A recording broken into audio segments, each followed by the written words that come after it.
Hi everyone, in this video I am going to explain the basics of cache memory and how CPU managed to work so fast even though RAM is relatively slow.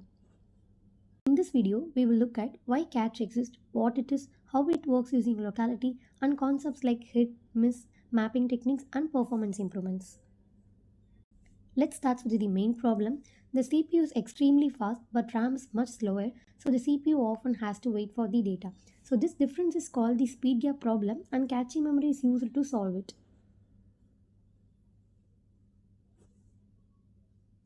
So what is cache memory? Cache memory is a small and very fast memory placed between the CPU and RAM. It stores frequently used data so the CPU can access it quickly instead of going to RAM every time. Then, what's the principle of locality? So, cache works because programs follow some patterns, and there are two types, temporal locality and spatial locality. In temporal locality, recently used data is used again, whereas in your spatial locality, nearby data is likely to be used. So, cache keeps useful data ready in advance. Then, cache hit and miss. When CPU requests the data, if data is in cache, then it's a hit very fast. If not, it's a miss. You have to fetch your data from the RAM. So our goal is always to increase the hit rate. Next is your cache performance. To measure the performance, we use something called AMAT, which is nothing but the average memory access time. It depends on hit time, miss rate, and penalty. So lower average memory access time means better performance. Okay, so here is a formula which is nothing but hit time plus miss rate and miss penalty. So here is a worked example. Your hit time is 2 ns and miss rate is 5% and miss penalty is 100 ns. So substitute in the formula and your average memory access time is 100 ns.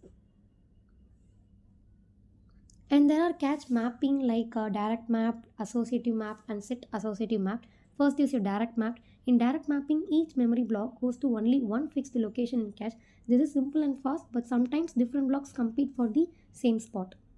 Whereas in your associative mapping, in fully associative mapping, data can go anywhere in cache, so it's flexible but slower.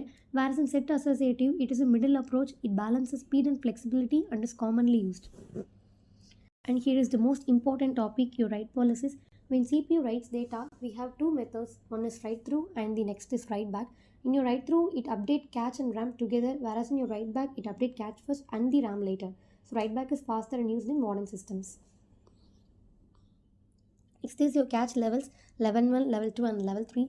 So modern CPUs have multiple levels of cache. So L1 is very fast and small, whereas your L2 is bigger and slower and your L3 is even bigger and shared. So this layered design improves the performance. For improving cache performance, we can reduce misses and we reduce delay, use multiple cache levels and use techniques like prefetching. So the goal is always to make data access faster. So now let's summarize. So cache reduces the speed gap, locality makes cache effective, hit is fast whereas miss is slow, and different mapping techniques exist and modern systems use multi-level cache. So thank you for watching. I hope this made cache memory easy to understand.